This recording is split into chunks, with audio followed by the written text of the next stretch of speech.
So yeah, that's my presentation. It's I'm part of the core team of the project Municipalities in Transition, and I'd like to present a little bit about the transition approach we're using to sustainable development. So we'll see next. This is next slide.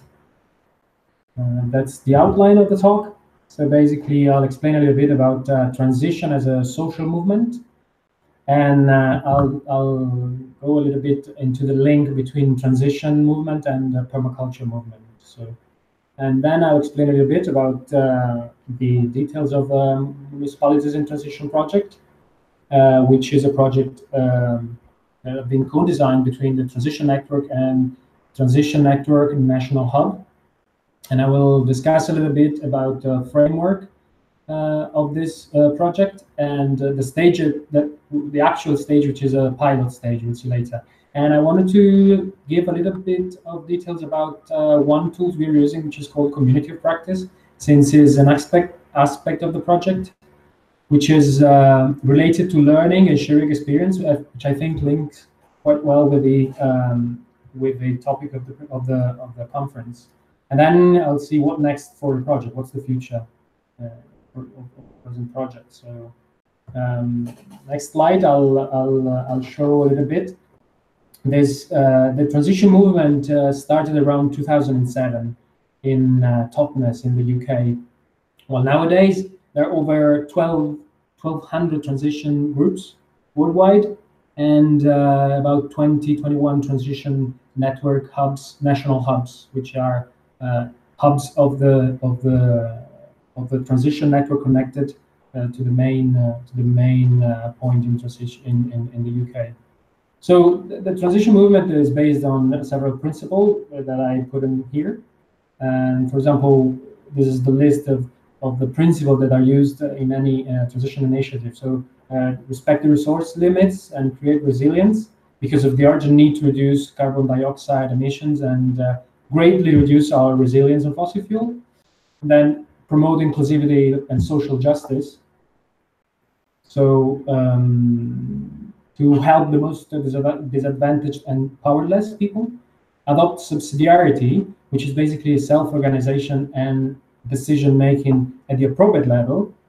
Pay attention to balance, that I will discuss even later with the head, heart, hands principle, which is basically to create space for reflection, collaboration, rests, and give space to balance. And also the transition is part of something that is experimental.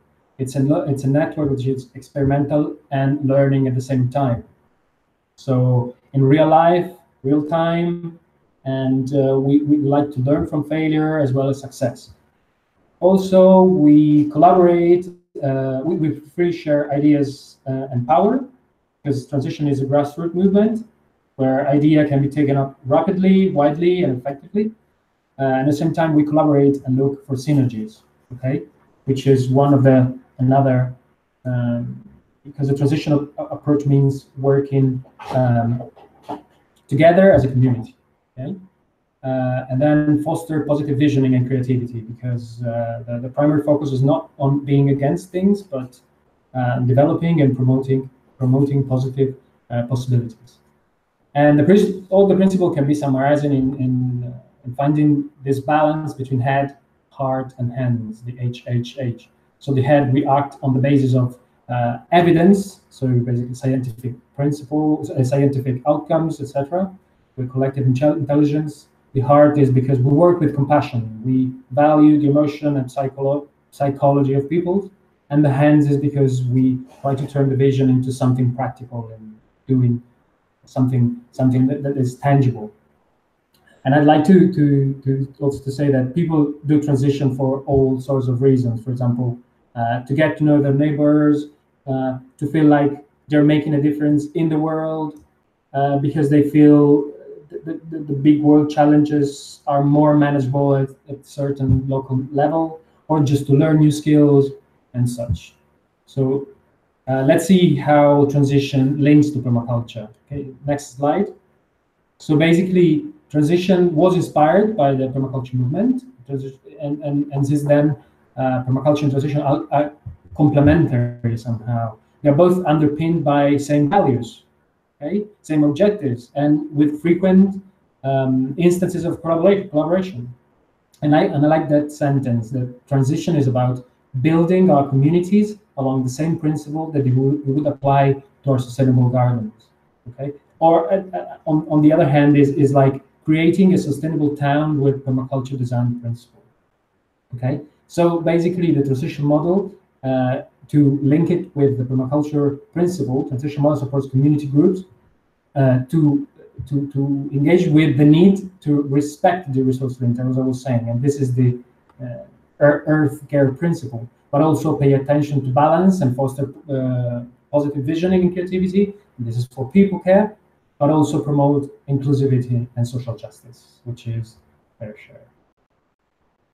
So what is the Municipality in Transition project, or MIT project? The MIT project was born as a co-design process between Transition Network and the Transition Network national hubs, which are basically hubs of the Transition Network in all the nation, as is shown in the maps.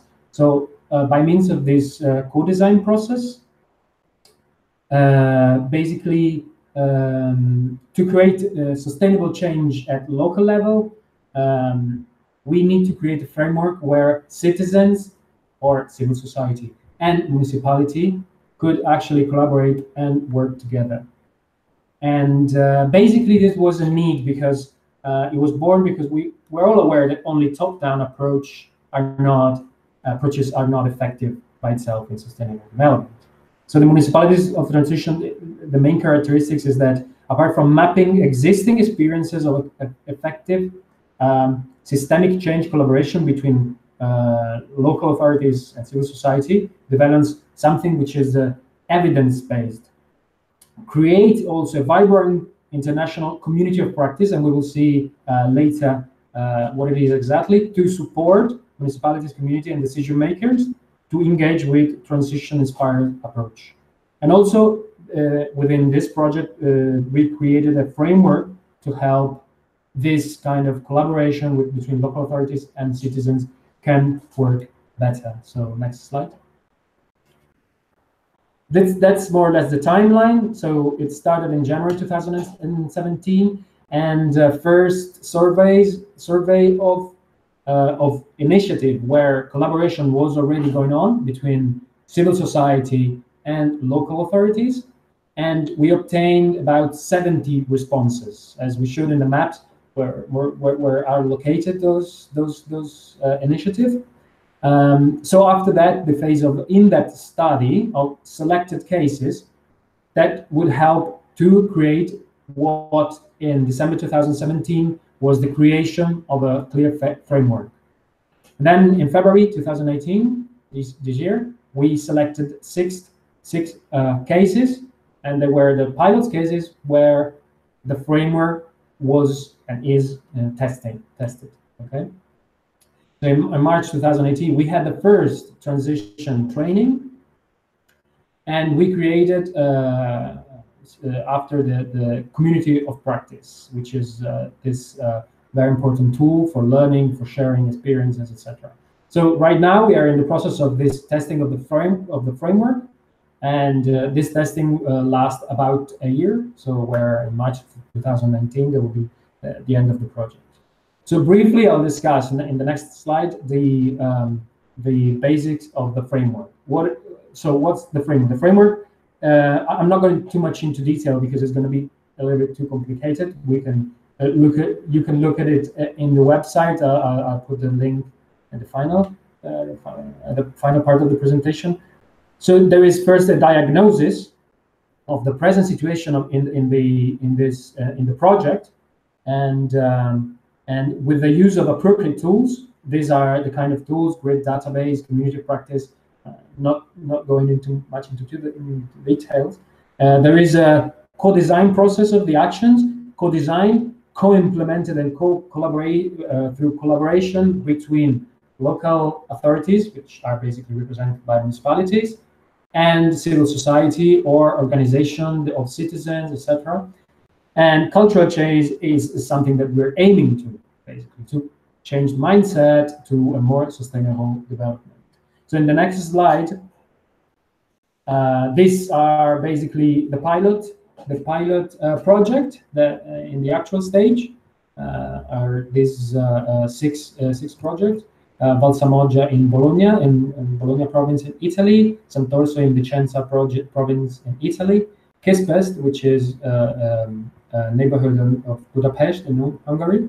La Garrotxa is a particular case because it's an association of different municipalities, so it's basically more regional experiment in Catalonia in Spain. Telheiras, which is a neighborhood of Lisbon in Portugal, and Ecobairro, which is another neighborhood of a bigger city, which is Sao Paulo in Brazil. Okay, yeah, I wanted to talk a little bit about which kind of project are we looking at. For example, I'm talking a little bit of Telheiras because it's the one I know more closely. So Telheiras Parceria Local is called, which is a neighborhood partnership of Telheiras, is an association of organization within the neighborhood. In this organization, every association has a value in the decision-making process for the neighborhood. So the municipality takes part of this partnership as one, just as one member as any other. So they have all the same hierarchy. Basically, they're at the same level, and the decision counts the same as any other member, which is a good way of collaborating. The link is very strong, and the municipality self-fund this project. So this is a very good collaboration. All the initiatives that are going on are oriented mostly to transition or permaculture initiatives. For example, community vegetable gardens are going on, sharing of spaces for the municipality for events, eliminate food waste involving the whole community. So this is basically a win-to-win solution that the whole community benefits for that. So let's go to the next slide and see what's about this tools, which is called the community of practice. So within the project, we created for the pilots to share learning and experience and best practice, but also failure. This is the community of practice. It's a space to share learnings, failure, successes, best practice, whatever is useful, so that they don't have isolated condition, they don't have isolated context. There is a strong link, a strong connection among the pilots. We have in-person meeting and online through, for example, a Facebook group, webinars that we organize, webinars related to checking the situation of the pilot, but we also organize a specific topic, for example, if they're interested in how to improve the communication to whoever wants to join the project, or how to make the cultural change, etc., etc. So we support people to connect, collaborate, share experiences, etc. We also, this is an interesting thing because we didn't want it to be like a closed circle. We decided to create, parallel to this community of practice of the pilot, also to create a wider community of practice to include people worldwide interested in collaboration between local authorities, municipalities basically, and civil society and citizens, organization, whatever. Because this is a crucial point that we want to underline. So, and in this wider community of practice, that I actually invite everybody here who is interested in the topic to join the Facebook group. You find it on Facebook with Municipalities in Transition. We organize, even in that case, webinars with specific topics. For example, again, challenges in collaboration in many different topics. So, and yeah, let's see next slide, which is one of the last one. Yeah, what's the future? Definitely, we can learn a lot with this project, and we're really confident, and we can obtain very, very positive results. And definitely, we will obtain an improvement in the framework. We're obtaining a lot of feedback with the pilot community, within the community of practice. And we will obtain basically a second version of the framework. Probably we will do another stage with other pilots. We will improve the testing, etc. And the question is how to spread and adapt the methodology to very different cases, because we realize that each case has its own problems, his own characteristics, and the framework is important to adapt. But we do not give recipe to people. We give a framework. It's a very different thing. It's a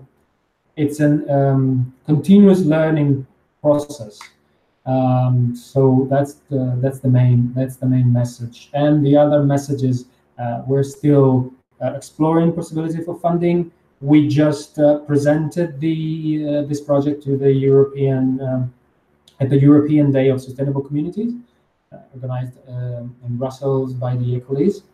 And so, yeah, and we're on it. Last slide is, yes, thank you very much. So both studios and organizers of the event, I really thanks. And thanks to my colleagues of the Municipalities in Transition core team and the pilots.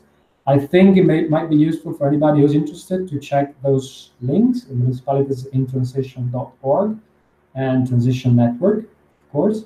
But also, if you're interested in collaboration between municipalities and civil society, I'd encourage to check the group of Municipalities in Transition in Facebook. Thank you very much. Thank you very much, Tommaso, for this interesting and inspiring presentation. I invite our YouTube watchers to post their questions in the chat. And does anyone have a question, Tommaso? Yeah. Please go ahead. Hi, thanks for the presentation, Tommaso. It's wonderful. You know, I've been following the transition movement for a while. I have my transition reader, the book that came out of Totnes a few years ago. And the question I've been wanting to ask for a while is how centrally organized is this movement? Is there a kind of nerve center that's coming out of Totnes and other places?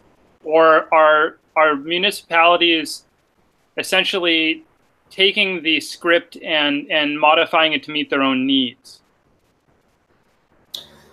Well, first of all, there is not really a script somehow. The transition network is basically, yeah, it started in Totnes, but it's more like linked collaboratively. So there is no central. That's the main point, you know. As we are not given recipe to make this collaboration, the framework, as I said, is a framework. We don't give recipe. That's one of the things that we've been stressing mostly. So this movement doesn't have like a headquarters. Well, I wouldn't call it headquarters. I would call it like organizations. There are people in transition network that work with us, very strongly linked, and the idea is to create a web. And this is what we are doing right now. But there is no really a headquarters. Mm-hmm. So does that mean that different municipalities sometimes have pretty different approaches to transition? Sorry, I didn't get you again. I said, does that mean that some of the municipalities have a very different approach to transition? Well, it depends. Yeah, I'd say that any transition initiative is very context dependent. Mm-hmm. So transition could be any initiative in that direction, but we don't give any recipe, and that's the main idea. Okay, thank you. Thank you. Okay, so maybe you can ask my questions. So very interested to know, like, could you express somehow the profiles of the leaders of these transition movements? Because, like, from my experience as NGO leader, it's leaders is probably the highest, the most trickiest part of any of such big movements. So how to find them, how to empower them, how to protect them from overburning? Could you share something on that? Well, as I said before to Jeremy, there are no real leaders. We don't really consider leaders. Of course, there is a, everything started somehow in Totnes, but then it was fused around, and we're both all the national hubs are at the same level somehow. Okay, that was something I wanted to stress. So. You can connect with transition generally with the national hub of your country, and that's what we recommend normally. But anyway, you can connect Facebook and groups, etc. So yeah, I'm not sure if I answered your question. But I presume that most of these movements, at some early point of their development, they got some grant or some other financial support to sustain. Yeah, well, that's the tricky part that we are always exploring. But I mean, for example, at the moment we are sponsored by a foundation which is called KR Foundation, which is a Danish foundation. But it's not that the money comes from transition network. That's the main point. We always look for a different way to explore, different way to find fundings, and yeah. So even we have contact with European institutions. So that's why we've been at European Day of Sustainable Communities. We've been exploring somehow way to basically funding, but also obtain even voice the European level. So, yeah. Okay, thank you very much. Are there any other questions? Okay, thank you very much, Tommaso.